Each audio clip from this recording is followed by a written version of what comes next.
Hello, L study में आप सभी का स्वागत है। आज हम लोग पढ़ेंगे राष्ट्रपति के बारे में।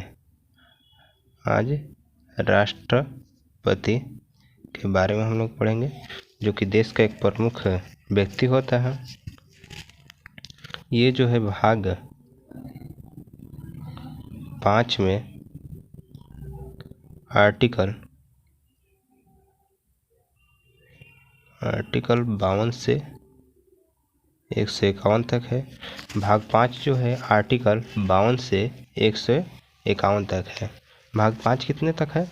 आर्टिकल 52 से 151 तक। ये सबसे बड़ा भाग है। भाग 5 जो होता है आर्टिकल 52 से 151 तक, ये सबसे बड़ा भाग होता है। और इसमें जो है शुरुआत करेंगे राष्ट्रपति से। राष्ट्रपति से जो कि 52 से स्टार्ट है। इसके लिए एक ट्रिक है।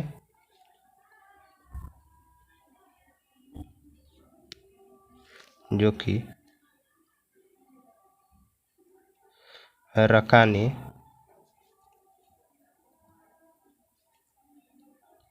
कोका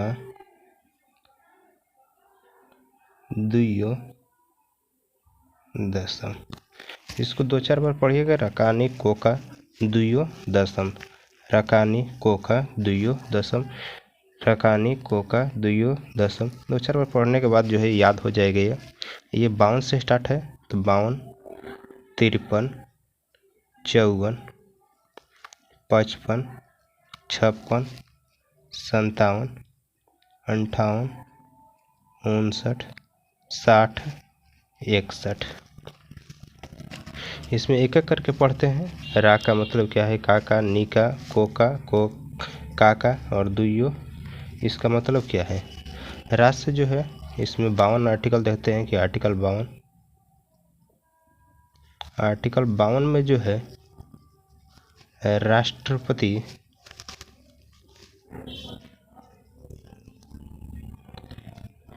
का पद है।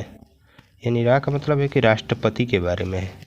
राष्ट्रपति का पद जो है 52 में है, जो कि ये लिया गया है यूके से। यानी यूके का मतलब यूनाइटेड किंगडम यानी ब्रिटेन से यह लिया गया है। ब्रिटेन से लिया गया है। और 52 में क्या है? आर्टिकल 52 में राष्ट्रपति के बारे में है, राष्ट्रपति का पद है। अब चलते हैं आर्टिकल 53 में। तो का मतलब है कार्यपालिका।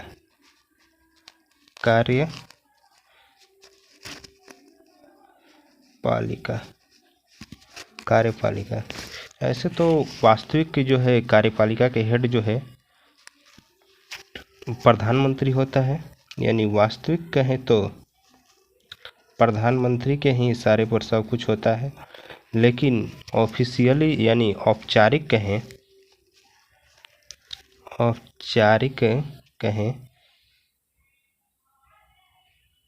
ऑफिशियल कहें शक्ति किसके पास होती है? तो राष्ट्रपति के पास होती है। ऑफिशियल शक्ति जो है राष्ट्रपति के पास होती है, लेकिन कार्यपालिका की शक्ति जो है वास्तविक रूप से प्रधानमंत्री के पास ही होती है। लेकिन औपचारिक यानी ऑफिशियली कहें तो ये हमारे क्या होता है? राष्ट्रपति के पास होता है ऑफिशियल शक्ति। अब आर्टिकल चलते हैं 54 में। आर्टिकल 54 जो कि नी से यानी रकानी, रा तो हो गई राष्ट्रपति, का मतलब कार्यपालिका और नी का मतलब निर्वाचन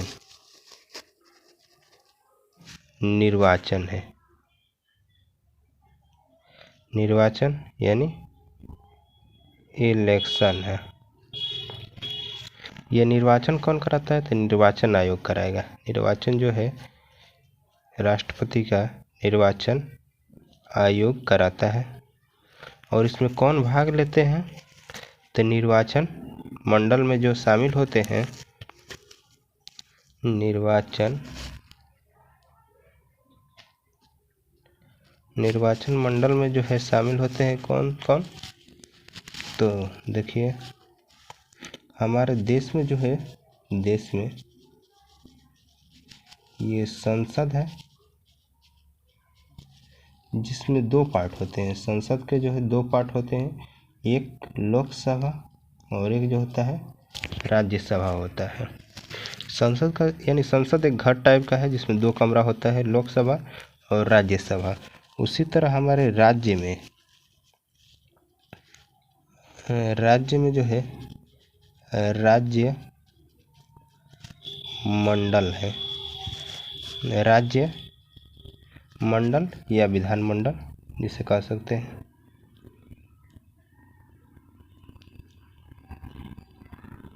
विधानमंडल है, इसमें भी 2 कमरे हैं और एक जो है विधानसभा और एक विधान परिषद होता है।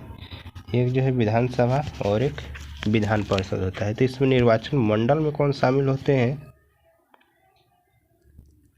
निर्वाचन मंडल में तो लोकसभा, राज्यसभा और विधानसभा।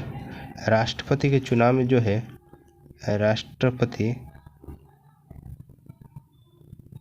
के चुनाव में जो है लोकसभा, राज्यसभा और विधानसभा इसमें भाग लेते हैं। राज्यसभा में जो है 12 मनोनीत सदस्य होते हैं, मनोनीत सदस्य होते हैं जो कि चुनाव में भाग नहीं लेते हैं। और राज्य मंडल में जो है यानी विधान मंडल में विधान परिषद जो है चुनाव में भाग नहीं लेते। तो चुनाव में कौन कौन भाग नहीं लेते हैं?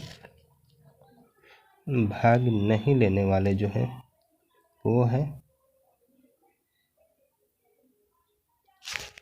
भाग नहीं लेने वाले जो है मनोनीत सदस्य,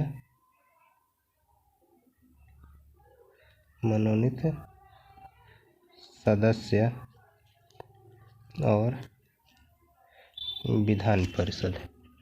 मनोनीत सदस्य और विधान परिषद के जो है इसमें राष्ट्रपति के चुनाव में भाग नहीं लेते हैं। अब आगे चलते हैं आर्टिकल 54 में। 54 तो हो ही गया। इसमें एक और बात देख लेते हैं कि राष्ट्रपति का चुनाव जो होता है, तीसरा कि राष्ट्रपति का चुनाव जो है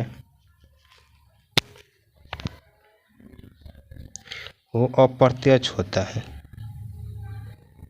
राष्ट्रपति का चुनाव जो है अप्रत्यक्ष, राष्ट्रपति का चुनाव अप्रत्यक्ष होता है।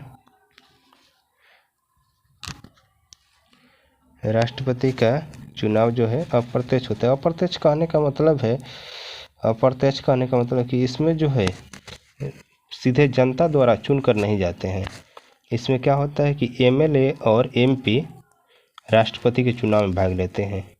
एमएलए और एमपी जो होते हैं वो राष्ट्रपति के चुनाव में जो है भाग लेते हैं। सीधे जनता जो है इनको प्रत्यक्ष रूप से चुनकर नहीं विदा करता है। और राष्ट्रपति के चुनाव जो है एकल, राष्ट्रपति का चुनाव जो है चौथा नंबर कि राष्ट्रपति का चुनाव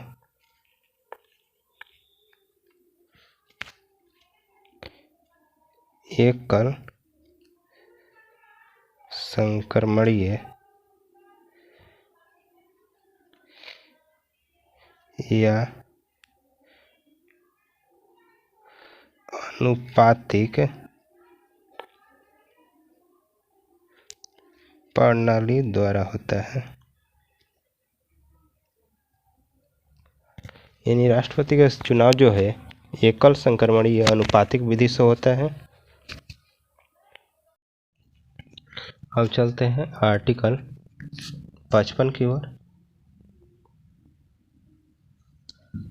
आर्टिकल 55 जिसमें को का मतलब है राष्ट्रपति का कोटा। को का मतलब है कि कोटा, राष्ट्रपति का कोटा जो है क्या है। तो कोटा में जो है इसमें कोटा निकालने का तरीका जो है टोटल वैल्यू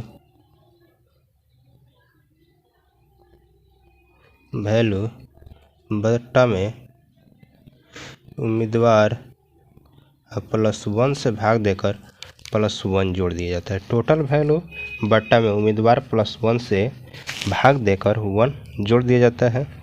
राष्ट्रपति का कोटा यानी मिनिमम वोट कितना होना चाहिए? वही राष्ट्रपति का कोटा है। अब चलते हैं आर्टिकल जो है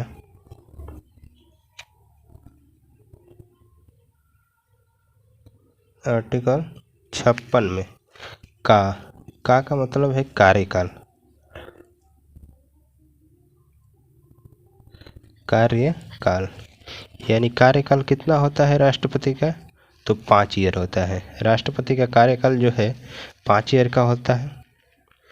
और आगे चलते हैं आर्टिकल 57 में। तो राष्ट्रपति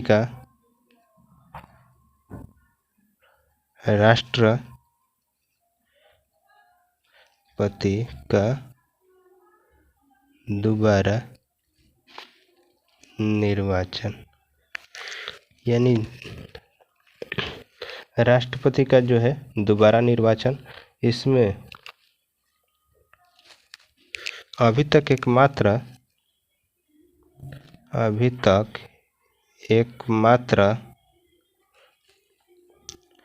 राष्ट्रपति दोबारा चुने गए हैं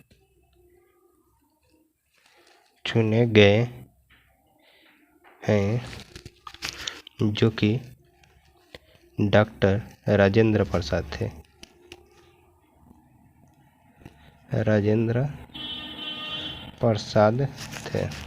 यानी अभी तक जो है राष्ट्रपति के दोबारा निर्वाचन में जो है अभी तक एकमात्र राष्ट्रपति जो है डॉक्टर राजेंद्र प्रसाद, वो दोबारा चुने गए थे। अब आर्टिकल चलते हैं 58 की तरफ। आर्टिकल जो है 58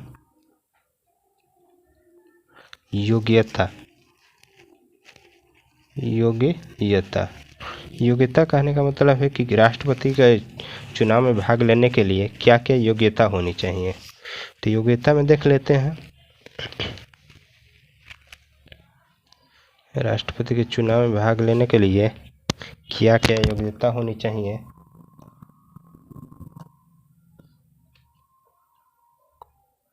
तो देखिए, पहले नंबर में है कि वो भारत के नागरिक होना चाहिए, भारत के नागरिक होने चाहिए। दूसरा है कि उनकी 35 ईयर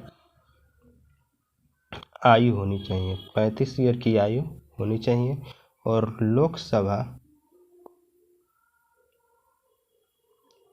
लोकसभा की योग्यता, यानी लोकसभा की योग्यता यानी 25 वर्ष आयु होता है।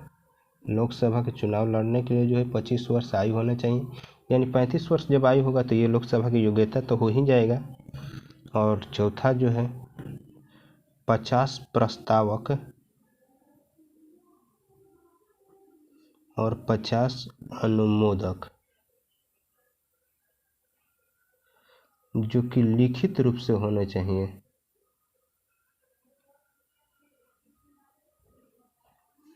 लिखित रूप से अनुमति देना होगा।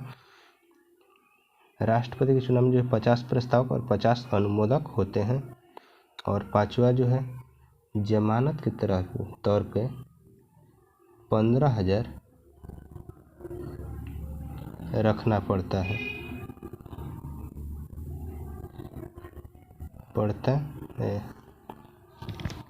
अब आगे चलते हैं आर्टिकल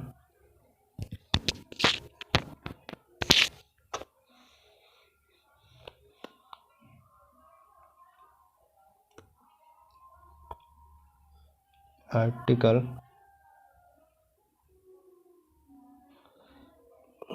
में। आर्टिकल 59 में दशा है, यानी दशा कहने का मतलब है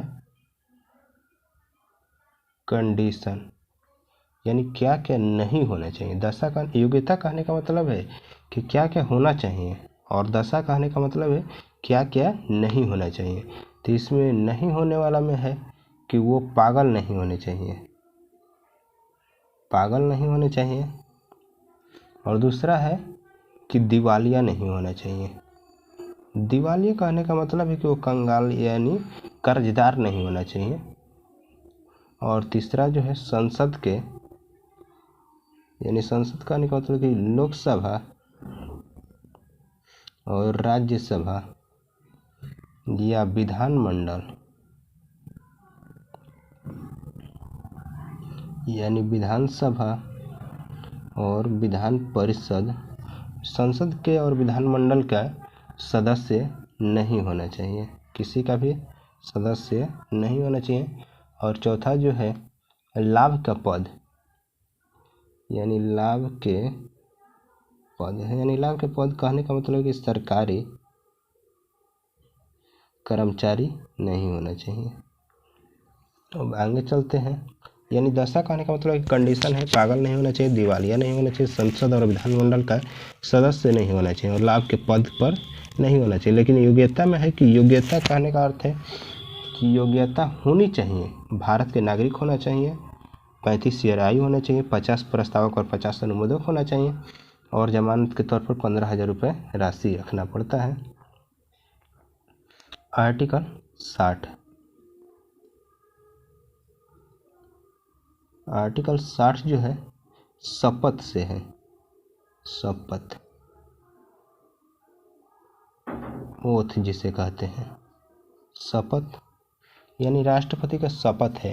राष्ट्रपति का शपथ जो है सुप्रीम कोर्ट के चीफ जस्टिस दिलवाते हैं, यानी सुप्रीम कोर्ट में 33 तो जज हैं और एक जो होता है सीजेआई होता है, जो लेकर जो 34 होते हैं, 34 होते हैं। तो सीजेआई जो है शपथ दिलाते हैं और सीजेआई के नहीं रहने पर जो है राष्ट्रपति को 33 जज में से कोई एक जज, यानी सर्वोच्च न्यायालय के ही जज दिला सकते हैं। और अब चलते हैं आर्टिकल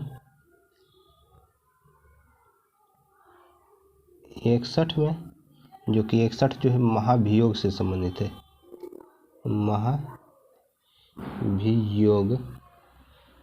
महाभियोग यानी हटाने की प्रक्रिया, राष्ट्रपति को कैसे हटाया जा सकता है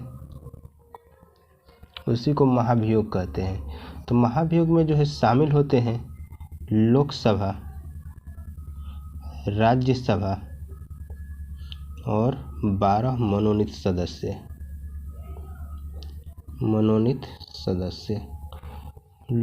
महाभियोग में कौन कौन शामिल होते हैं? तो लोकसभा, राज्यसभा और 12 मनोनीत सदस्य शामिल होते हैं। देश में संसद होता है और संसद में जो है 2 सदन होते हैं। संसद एक मान लेते हैं कि रूम है, जो कि संसद एक घर है जो कि इसमें 2 रूम है, एक को कहते हैं लोकसभा और एक को राज्यसभा। इसी में क्या होता है कि 12 मनोनीत सदस्य होते हैं, 12 मनोनीत सदस्य होते हैं। और इसमें राज्य है, राज्य में जो है विधानमंडल होता है, विधानमंडल होता है और विधानमंडल में भी 2 कमरा होता है और इसमें एक को जो है विधान सभा कहते हैं और एक को जो है विधान परिषद कहते हैं। तो राष्ट्रपति के चुनाव में जो है केवल संसद ही भाग लेता है, राष्ट्रपति चुनाव नहीं, सॉरी, राष्ट्रपति के महाभियोग में जो है केवल संसद ही भाग लेता है, जैसे कि लोकसभा, राज्यसभा और 12 मनोनीत सदस्य, 12 मनोनीत सदस्य भाग लेते हैं।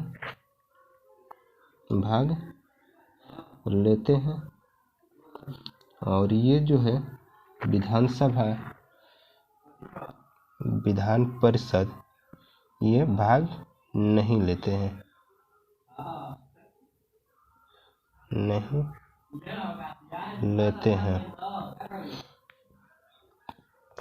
लोकसभा में जो है महाभियोग, ये संसद में जो है महाभियोग लोकसभा या राज्यसभा से किसी से भी प्रारंभ किया जा सकता है। मान लेते हैं कि कोई एक सदन से प्रारंभ होता है जिससे लोकसभा से प्रारंभ करना चाहते हैं, तो लोकसभा के 25% लिखित जो है अनुमति होना चाहिए। लोकसभा से क्या होना चाहिए? 25%। जिस से स्टार्ट हो रहा है उसका 25% कहने का मतलब है कि 1/4 भाग की अनुमति, लिखित अनुमति होना चाहिए कि नहीं महाभियोग लगना चाहिए, महाभियोग लगना चाहिए। और इससे जो है महाभियोग को पारित करने के लिए जो है 66% बहुमत की आवश्यकता होती है। 66% कहने का मतलब कि 2/3 भाग, 2/3 भाग से बहुमत हो जाता है। तो इसको जो है क्या करते हैं कि लोकसभा से राज्यसभा में ट्रांसफ़र किया जाता है। और ट्रांसफ़र करने से 14 दिन पहले जो है राष्ट्रपति को सूचना दे दी जाती है। 14 दिन पहले राष्ट्रपति को सूचना दिया जाता है और उसके बाद जो है 14 दिन तक उनके पास समय होता है कि जिस सदन से वो पास हो गया उस सदन में नहीं, जिस सदन से पास अभी नहीं हुआ है उस सदन में आकर सदन में जो है अपना सफाई दे सके। जैसे कि मान लेते हैं कि लोकसभा से ये पास हो गया है 66% वोट से, यानी 66% कहने का मतलब कि 2/3 वोट से ये पास हो गया है। और ये 14 दिन का गैप दिया गया है राष्ट्रपति को कि उनको 14 दिन का गैप दिया गया है कि उनको जो है महाभियोग लगाया जा रहा है। तो उनको लोकसभा से पास हो गए तो राज्यसभा में उनको सफाई अपना देना होगा कि नहीं ये गलती से जो है कुछ अपनी सफाई के बारे में उनको कहना होगा। यदि वो नहीं करते हैं या करते हैं और राज्यसभा के लोग नहीं मानते हैं, ये भी क्या करेंगे 66% वोट से बहुमत पास कर देते हैं तो राष्ट्रपति को जो है महाभियोग लग जाता है, राष्ट्रपति पर महाभियोग जो है लग जाता है। ये किसी भी सदन से स्टार्ट हो सकता है। लोकसभा से स्टार्ट करना होगा तो लोकसभा से, राज्यसभा से स्टार्ट करना होगा तो राज्यसभा से भी स्टार्ट हो सकता है। बस आज के लिए इतना ही।